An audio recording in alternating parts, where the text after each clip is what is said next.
there a microphone on the ground? I think the intent was to record the reporter's questions, but it's interrupted. I thought maybe he was gonna like, just kind of free throw it, just walk out. Stop. It's actually a sign to keep in mind. Has he ever done that? He's never like grabbed a mic and just walked around. Huh? It would be a problem for us. Everybody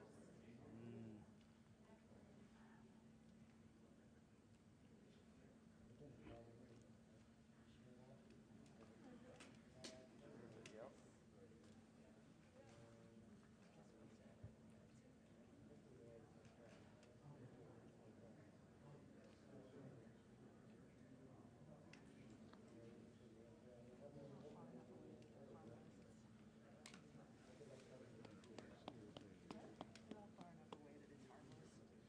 What?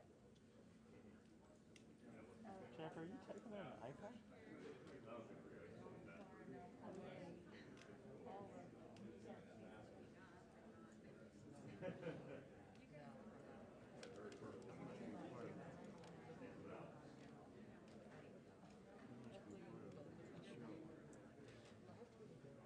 Yes, dear.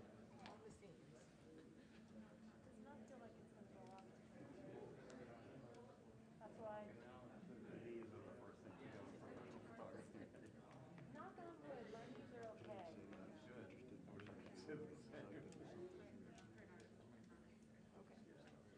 Yeah, I've had more back issues and wrist issues.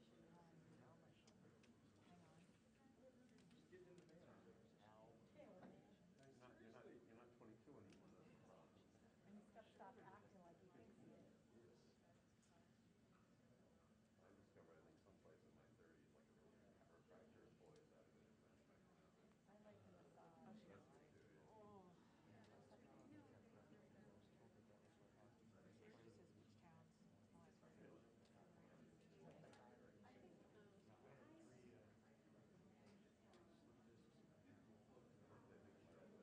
Oh, that's right.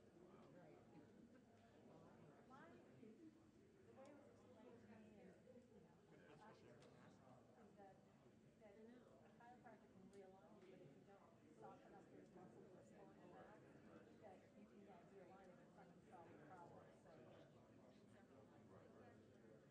The guy that I work with told me taught me some really good surgery, and that has made like all of the world back and forth in the chest and all of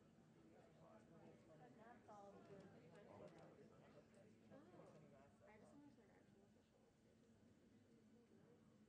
me to carry around a camera for another 5 minutes. Well, I went to a chiropractor.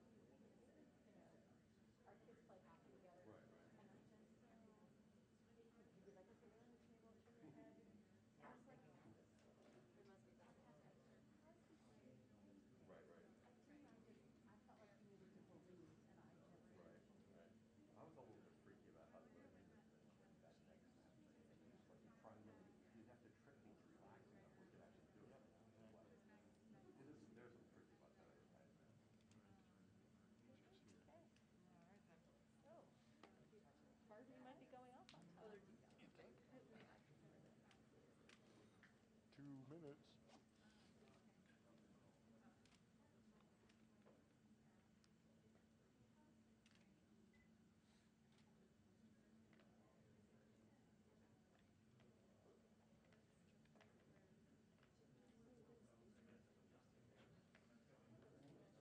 Two minutes, everybody. For sure? Really? Yep. 2 minutes? Just got a 2 minute I didn't even warning.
Ladies and gentlemen, the President of the United States, Donald J. Trump.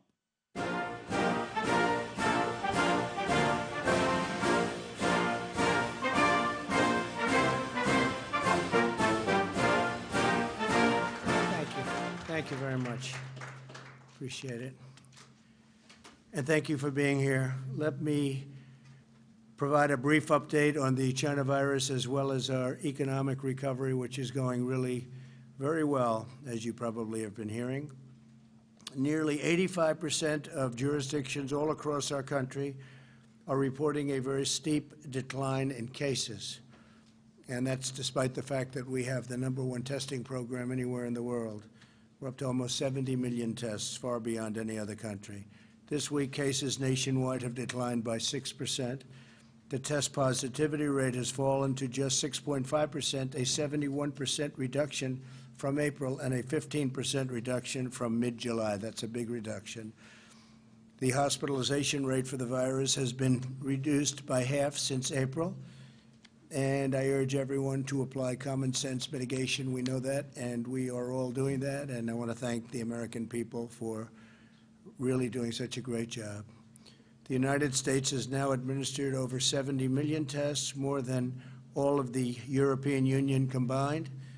If you combine all of Europe, it's less than what we do. Millions of point-of-care tests are processed in less than 24 hours, and many in under 15 minutes.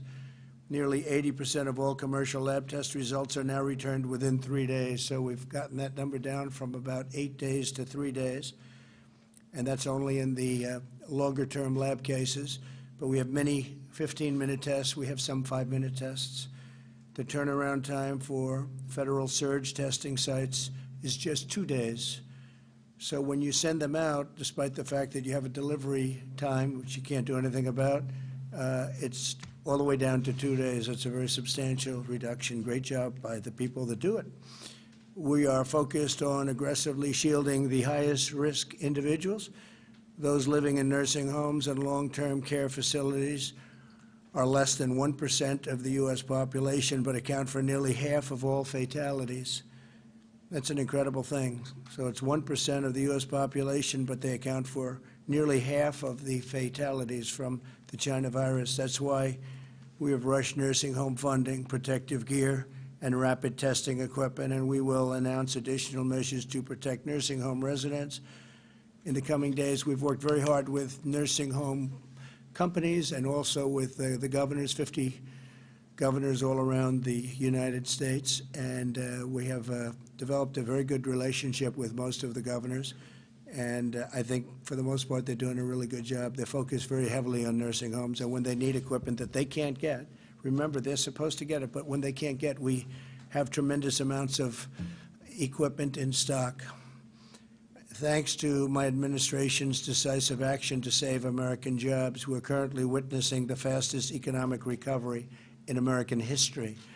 And that's because the foundation that we set previously, before the virus came and hit our shore, the foundation was so strong. We had such a strong foundation that we're recovering much faster than anybody anticipated. It turns out that it will be a very, very strong V, and you'll see that in just a second. So retail spending has fully recovered and is now at an all-time high. That's not all-time for this month or last month. That's at an all-time high, and you see that with the chart. This was previous to the plague, I call it, the plague coming into our land, and really affected 188. We're dealing with 188 countries.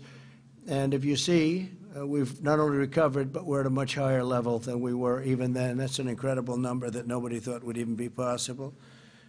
So we're currently witnessing the fastest economic recovery in American history. That's an amazing statement. So retail spending is great, and now, if they would, put up auto production has surged 28%, and that's your auto production, which is right there. So you'll see that that's now about even to where it was, and that was at an all-time record high, and we're already even.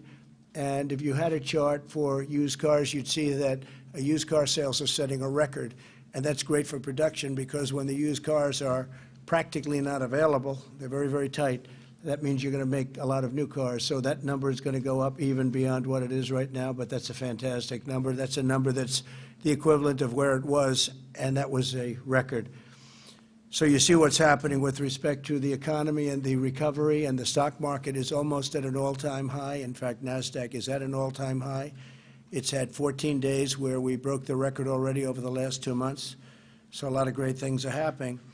Through the historic relief package that I signed into law, we saved over 50 million American jobs, 50 million American jobs. And the unemployment rate is rapidly going down. You see that, you've seen that, and I think you'll see it over the next 2 months, and you'll have a good report even prior to the election. You're going to have a very good report. I think you're going to have an incredible GDP. You're going to have a tremendous report on business, and a lot of it's going to be released, which is very fortunate, prior to the election. I think the Democrats are going out of their way to try and do whatever they can to stop these kind of numbers. They don't like these kind of numbers because they think it'll hurt them in the election. I think we all have to pull together, and we have to do the right job, and we have to do what's good for the American people. We were unfairly treated by China because they could have stopped it. With that being said, China has purchased the most amount of corn in history. Last week they purchased the 2 largest days in the history of corn purchase, and a massive amount of soybeans, also cattle. So China's been buying a lot of things, and they're doing that to keep me happy, but they're dreaming about Joe Biden. They would love to have that happen, but I don't think that's going to happen.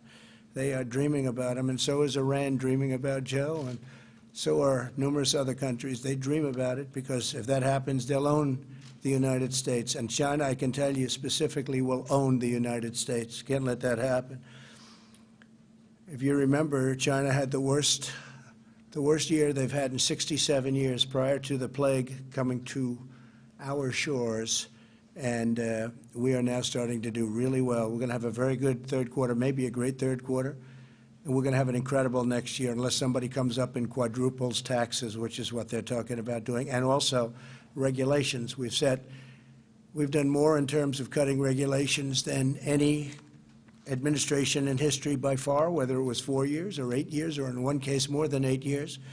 We have, in less than 4 years, done more regulation cutting by far, and we're doing more as we go. Some of it's statutory. You can only do it at a certain pace. You have to wait 90 days. You have to wait 120 days before you can take the next step. We have tremendous regulation cutting coming. With that being said, we're going to have certain regulations to protect the environment and also safety. Small business optimism has come surging back. In June, it was higher than any month under the previous administration. Think of that. So small business optimism was higher than any month under the previous administration, and that is while we're going through a pandemic, a worldwide pandemic. You have a number like that. And when you see the numbers that we quoted just now as to what's happening with cases and all of the other hospitalization rates, a lot of tremendous things are happening. Industrial production is increasing at the fastest rate ever recorded. I mean, think of these numbers. I mean, how does that happen? Industrial production is increasing at the fastest rate on record, which is ever recorded. Consumer spending is expected to grow at an astronomical rate this quarter, so we don't have the number yet, but it looks like it's going to be at an astronomical rate. I want to say that I want college football to come back. These are strong, healthy, incredible people. These are people that want to play football very badly. A great talent quarterback, Trevor Lawrence, called me on 2 days ago. I spoke to him a couple of times. He said, "Sir, I want to just tell you we want it back. We want to play." And he's an incredible quarterback, as you know, from an incredible school, Clemson. And he's going to have a very good future in the NFL. He's got everything. He's got height, accuracy, a strong arm, and he's fast. Other than that, I guess he's got some problems. But he's got the whole package. I watched him last year running, and he was faster than the backs that we're guarding. I think he's going to be great, but he's just a great young man. I talked to him actually for a long time. They want to play football. And he made the statement that he feels he's safer on the field.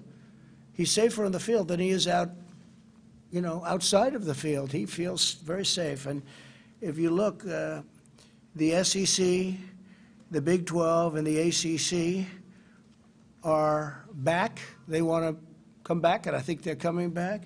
The Big 10, the Pac-12 are not, and I wish they would come back. And, you know, I just want to say, sort of sad, because I've been fighting for football to come back. We're trying to help the NFL. As long as they stand for our national anthem, as long as they honor our flag and our country. If they start kneeling, I'm not going to be helping them much. I might come back, but I won't be watching. Neither will a lot of other people. I think what the NBA did was atrocious. I thought it was disgraceful the way they kneeled. And their ratings are reflective of that. But I think football has to get smart. That's the NFL. Let's see what happens. But if they do it, they learned their lesson, I thought, 2 years ago when people started not watching and when people really weren't going to the game so much. A lot of empty seats all of a sudden. So they're going to learn that lesson again if they don't wise up. But I just want to say, so Trevor Lawrence, great. And some of the great people, SEC, Big 12, ACC, I want to thank them and I want to congratulate them for coming back. I want to also mention that CNN had a story that will they blame Trump for football in the swing states? What a dishonest story that is. Will they blame me? I'm the one that's pushing them to come back. So they want to try and blame me. So them, and I guess the New York Times reported one person. There was one person in the story. One person said, maybe it's Trump's fault. And I'm the one pushing them back. So I'd like to see college football come back. I'd like to see them come back proud and strong. I was very impressed by Trevor. I was very impressed by other people that called me. Players called me. Coaches called me. Coach O, you want a coach who's central casting for a movie? If you're doing a movie, you have to put Coach O as the head because this guy is central casting. But when you have guys like Nick Saban and others calling for it to come back, they want it to come back. And these are great athletes. These are not people that seem to be at all susceptible to this horrible disease. And they want to play football. And we have great testing, so you'll be able to test.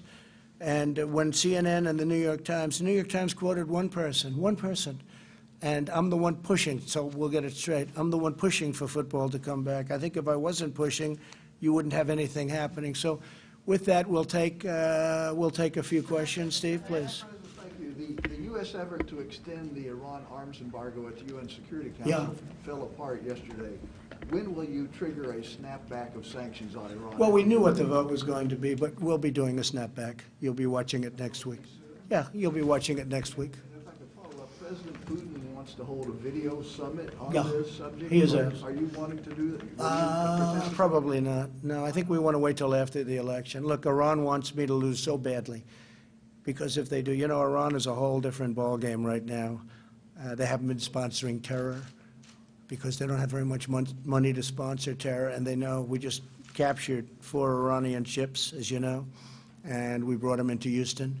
They were going to Venezuela. They're not supposed to be doing that. Iran would love to have me defeated. If I win, which I hope to win, how can you not when you see numbers like this, both on the virus and on the economy? I mean, we should win. We should all be keep this incredible thing going. And I built it once, and I'll build it again. I've already, I think the hardest part is done in terms of the economy, and that's with or without additional funds from Nancy Pelosi. They should have put the things in, whether you call it the CARE Act or Phase 1, Phase 2, Phase 3, but they didn't do that. You know, they put it at the end, things that they're asking for that have nothing to do with Corona, that have everything to do with radical left politics. Mr. President, this week more than 40 states received letters from your postal service saying that those ballots for November 3rd might not make it in time. As president, isn't it your responsibility, since this is your postal service, to meet this critical need? Well, we have a man in there for 2 months. He's a very talented man. He's a brilliant business person. He's done great. He's a very nice man also. And he, Lewis, he is working very hard. But as you know, the Democrats aren't approving the proper funding for Postal. and they're not approving the proper funding for this ridiculous thing that they want to do, which is all mail-in voting. If universal, you could call it mail-in voting. Again, absentee voting is great. You request, I'm an absentee voter because I requested, I got, and then I sent in my vote. So that works out very well. That's what we've had. But now they want to send in millions and millions of ballots. And you see what's happening. They're being lost. They're being discarded. They're finding them in piles. It's going to be a catastrophe. So, and this is beyond the post office. But Louis DeJoy is working very hard. The post office has for decades lost billions and billions of dollars. I read numbers today that are unthinkable. And what they want to do now is hit the post office with millions of ballots from certain states. And if you look at what happened in New York and Virginia and various other places, it's a catastrophe. They're losing 20% of the votes. Nobody knows what's happening. So we're going to see what happens. But I do say this, universal mail-in voting is going to be catastrophic. It's going to make our country a laughingstock all over the world. You can't send out millions of ballots. And look at all of the tests. Look, you've seen them. And there are many, far more. Just look at New York. Look at New Jersey. Look at the catastrophe in New Jersey. And New Jersey had more than just Patterson. Look at what's going on in Virginia. Look at what's happening with this mail-in voting. It's a disgrace. Absentee is good. Mail-in, universal, is very, very bad. There's no way they're going to get it accurately. They're off by 20 and 30%. And this is beyond post office. Now, with that being said, they want money for the universal mail-in ballots. And they're not getting it. You know why? Because of them. We want money to go to people. They want money in order to bail out states that have done very poorly. The states that have done poorly, you know them as well as I do. These are run by Democrats, usually radical left Democrats. You take a look at what's happening in Portland. And we'll go into Portland, we have to be asked. We'll go into Portland, straighten it out in 1 hour, like happened in Minneapolis. We'll go straighten it out in 1 hour. We will straighten it out so fast, but they have to ask us. So they need money, but they're not willing to approve the money that they need. If they can't get the money that they need for universal mail-in voting, I don't see how they can have it. And that's not only post office, that's also for the voting itself. A follow on that, Mr. President. Does Postmaster DeJoy have your backing for the actions that he's taken in the last several weeks? Yeah, he's a fantastic man. He wants to make the post office great again. You ever hear the expression? He wants to make the post office great again. The post office is a catastrophe. Mail sorting machines nationwide, that's one of the things. I don't know what he's doing. I can only tell you he's a very smart man. He'll be a great postmaster general. And he needs, obviously, if you're going to do these millions of ballots out of nowhere, he's going to obviously need funding. But the Democrats aren't willing to provide other things, and therefore they're not going to get the funding for that. But you are going to have a catastrophic situation with universal mail-in votes. And on top of it, the Democrats aren't willing to give the people the money and the post office the money. Mr. President, you said a catastrophic situation is going to happen, but what are you doing to ensure that that doesn't happen? Because wouldn't these problems raise questions about the election results if you win? Well, the problem with the mail-in voting, number one, you're never going to know when the election's over, okay? I mean, they called the election in New York for Carolyn Maloney. They shouldn't have done that. I think you should redo that election. And you know the opponent is screaming. They can't believe it. Ballots are lost. Ballots are defrauded. It's a total mess. And they called it for her. The reason is because I've been using it as a case. I've been using it as a case. So, look, we are going to have an election that takes place on a beautiful day, November 3rd. And usually at the end of the evening, they say, Donald Trump has won the election. Donald Trump is your new president. Whatever they say, you know what? You're not going to know this, possibly, if you really did it right, for months or for years. Because these ballots are all going to be lost. They're going to be gone. And just take a look at a smaller basis. But it's great tests. We're doing tests. I mean, these are, you could call them polls. You could call them tests. Look at what's happening all over the country where you have universal mail-in. Wait a minute. The ballots are lost. There's fraud. There's theft. It's happening all over the place. Now, We're going to do it with this whole vast, big section of the country? It's crazy. You're talking about mail, you're not talking about prescriptions. You have made it so plain that you are opposed and do not trust mail-in voting. Is your Postmaster General using the agency of the Postal Service to create delays? No, not at all. He would love to see it happen. I didn't speak to him about it, but I will tell you this. I would imagine he would say, number one, they didn't give me the funding for it because it's sitting in Congress because they want $1 trillion to bail out states, just so you understand what they want. They want $1 trillion to bail out badly run, Democrat-run states, okay? That's what they want. They're not giving the money to the post office. They have to give the money to the post office. The steps the Postmaster General is taking are creating some delays now. No, the steps he's creating, yeah. Are you trying to discourage? No, not at all. The steps that he's taking are trying to stop the tremendous losses that have taken place for many, many years. He's trying to streamline the post office and make it great again, 80 okay? days before an election, sir? Is Well, this the wait right a minute. time? You just threw, look, I just read last night that now New Jersey's going to try the universal mail-in voting. Well, they didn't know this, so now all of a sudden New Jersey's going to be hit with millions of ballots to be sent out. They didn't know anything about this. So how does a post office, how does a postal service that doesn't know about it, now all of a sudden New Jersey's supposed to take out and millions of ballots are going to be sent all over New Jersey? And if you look at some of the things they say, like take the state of Nevada. Take that little scam that's going on over there with the clubhouse politician governor. Take that, where the votes don't even have to be in till they get counted 7 days after November 3rd. That means if Nevada's a very important state, I think we have a great chance of winning that state. If the votes don't have to be in for 7 and they're not counting the votes 7 days later, that means how are they going to predict a winner on November 3rd?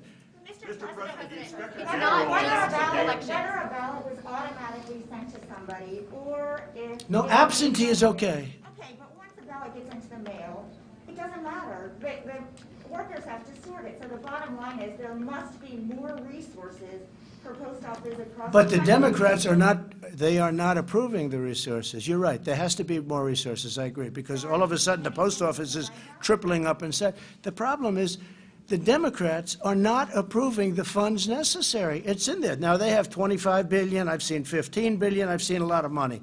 I don't know how you're going to spend that much, but that's what they're saying. They're saying, so not only do they want $1 trillion to hand out as welfare to all these states that are run by Democrats doing badly, they want $25 billion for the post office. But they're not approving it. Now, what I want is a lot of money, thousands of dollars, to go to people because they need money. They really, despite the good numbers, despite numbers like that, they need money to live, and I want that to happen. The Democrats don't care about that. They just want to give bailout money to their friends running big states poorly. Mr. President, sure you keep looking at the camera, sir, and assuring the United States, the people of the United States, Go that ahead. mailing... Do you want to give Edward Snowden a pardon and bring him back? You once suggested that Well, he I'm was going to look at raised it. I mean, I'm not that aware of the Snowden situation, but I'm going to start looking at it. There are many, many people. It seems to be a split decision. That many people think that he should be somehow treated differently, and other people think he did very bad things. And I'm going to take a very good look at it, okay? I mean, I've seen people that are very conservative and very liberal, and they agree on the same issue. They agree both ways. I'm going to take a look at that very strongly, Edward Snowden. Yeah, please. Do you agree with Dr. Robert Redfield, who earlier this week said if America doesn't follow public health guidelines, we could be in store for one of the worst falls we've ever faced from a public health perspective? No, I mean, you can't compare it to 1917. That was incredible. That was the worst ever by far. That was, you look at they lost possibly 100 million people. No, I don't agree with that. But if you look at these numbers, they're coming down very substantially. And I do believe that Americans, many are wearing masks, which is a good thing. Again, some people thought that you shouldn't wear masks. You know, when this whole thing started, Dr. Fauci, who I like and respect, said don't wear masks, okay? And so did Dr. Redfield. And then all of a sudden, it was like everybody should wear masks. And that's okay. People can change their mind. But wash your hands, good hygiene, all of those things, I think people are really doing it to a level that they've never done before. And when you look at the numbers, the way the numbers are coming out, I mean, it's very impressive when you see what's happening. By the way, Florida doing well. You see that? And hospitalizations, and, you know, normally you would have had to build more like we did for the first surge. We've done it right. We closed it up. We had the greatest economy in history. We closed it up. We understand the disease now. Nobody knew what was hitting us, right? Nobody knew that old people would be very, very susceptible, especially if they have heart and diabetes problems and other problems, that old people would be very susceptible, and young people would be extremely good with it. If you look at the percentages, they're a tiny percentage that have problems, especially the big problem. So, no, I think that we're doing very well. We're on our way, and we're also opening up our economy, and our economy is going to set records. And if stupid people aren't elected next year, we're going to have one of the greatest years that we've ever had. Mr. President, I have a quick question for you. Jennifer, go ahead, please. Thank you, Mr. President. You've already taken action on TikTok and WeChat. Yeah. Which other Chinese tech companies are you looking at banning from operating in the United States? Well, the big thing is Huawei, right? Huawei's not here, and Huawei I'm not allowing.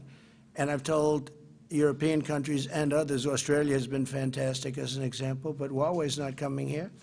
And we told certain countries that we're thinking about Huawei, that's okay, you can use them, but we're not going to be sharing intelligence, and they've all backed away. You look at the UK, it looked like they were going that way, and now they've backed out. Scotland Yard. Are there other particular companies? There are well, yeah, we're looking at other things, yes, we are. Mr. President, you say that you want the mail to be processed as quickly as it can, but why is your Postal Service dismantling these mail sorting machines across the country at this time? Well, you'll have to ask him. I know this. He's a very efficient operator, a very good operator. But again, he needs money to operate if you're going to hit him with millions of ballots. And if you ask him, he will tell you, and he'll tell you very nicely, you have the money, it's sitting there, it's ready to go. The Democrats don't want to approve it. But I want money for other things, too. I want money to go to people so they can live very nicely, because China caused the problem. They didn't. Mr. President, on the campaign, will you say now that Kamala Harris is eligible to run and be vice president or president based on being born in Oakland, California? So I have nothing to do with that. I read something about it, and I will say that he is a brilliant lawyer, that I guess he wrote an article about it. So I know nothing about it, but it's not something that bothers me. But, sir, when you do that, it creates... Why do you say that? I just don't know about it, but it's not something that we will be pursuing. Let me put it differently. Let me put it differently. Don't tell me what I know. Let me put it differently. Let me put it differently. To me, it doesn't bother me at all. I don't know about it. I read one quick article. The lawyer happens to be a brilliant lawyer, as you probably know. He wrote an article saying there could be a problem. It's not something that I'm going to be pursuing. Is she eligible, sir? I just told you.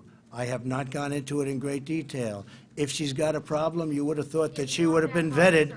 You would have thought that she would have been vetted by Sleepy Joe. Yeah, go ahead. Mr. President, sir, I just want to ask you, after 3 weeks of absolutely no deal, you have been ragging on Democrats constantly.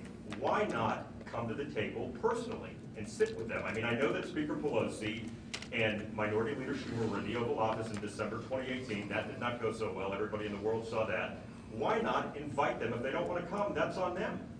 So I think we've done very well. We've had 3 phases. We're into phase 4. We've gotten everything we wanted, and we've also gotten a great economy. All you have to do is take a look at these charts. Our economy is doing good. But we want different things in them. I want money for the people. They want money to bail out Democrat governors and Democrat mayors. Listen to me, listen to me. My people are doing very good, and my people call me. They're in the office. They call me. They call me when it's right.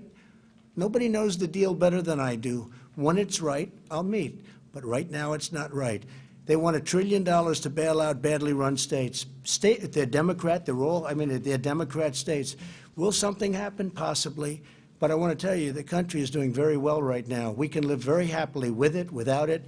But I'd like to do it because I want to give money to the people. I want to put money into the people's hands.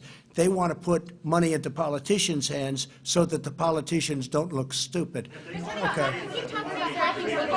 Steve, please. You've had some differences with your Defense Secretary, Mark Esper. Do you have confidence in his leadership there? Mark Jesper? Did you call him Jesper? Oh, okay. Some people call him Jesper. No, I get along with him. I get along with him fine. It's fine. Yeah, no problem. Firing him, Mr. President? I consider firing everybody. At some point, that's what happens.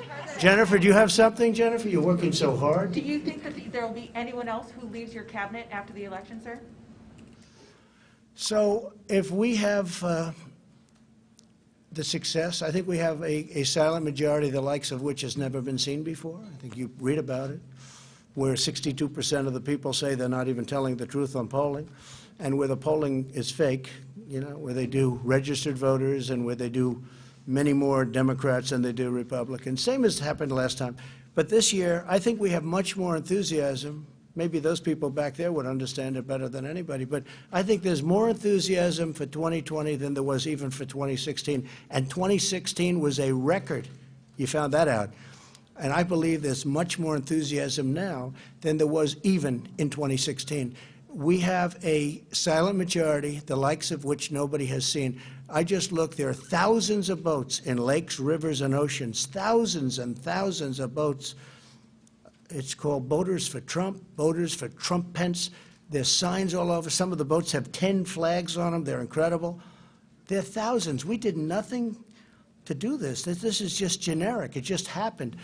Let me just tell you, I think the level of enthusiasm for what we're doing, we want law and order, we want low taxes, they want to raise your taxes, they want to get rid of, they want to have open borders, and they want to defund the police.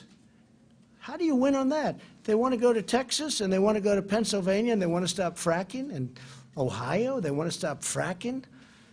They're against steel, they're against anything with petroleum, the word petroleum in it. You won't have a country. These people are crazy.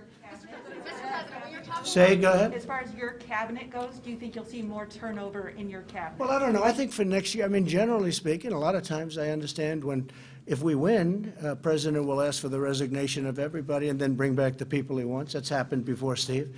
And I could see something like that happening. I think that makes sense. No, I have a very good cabinet. I mean, with few exceptions. I wouldn't say I'm thrilled with everybody, frankly. But I have, overall, I think we have a very good cabinet. I think this, I will say this, no administration, none, no administration, first 3.5 years, has done anywhere near what we've done. 300, we will have at the end of the first term, 300, maybe more, federal judges, including Court of Appeals, 2 Supreme Court justices. Nobody has done this. Take a look at what we've done. The biggest tax cuts in history, biggest regulation cuts in history, rebuilt our military, took care of our vets. We have a 91% approval rating from the vets. Nobody's ever had a 91% approval rating before. I guarded the Second Amendment. They want to destroy the Second Amendment. Take a look at Kamala. They want to destroy the Second Amendment. And as you know, Joe has no control over anybody. He has no control over himself. Okay, thank you very much, everybody. Thank you.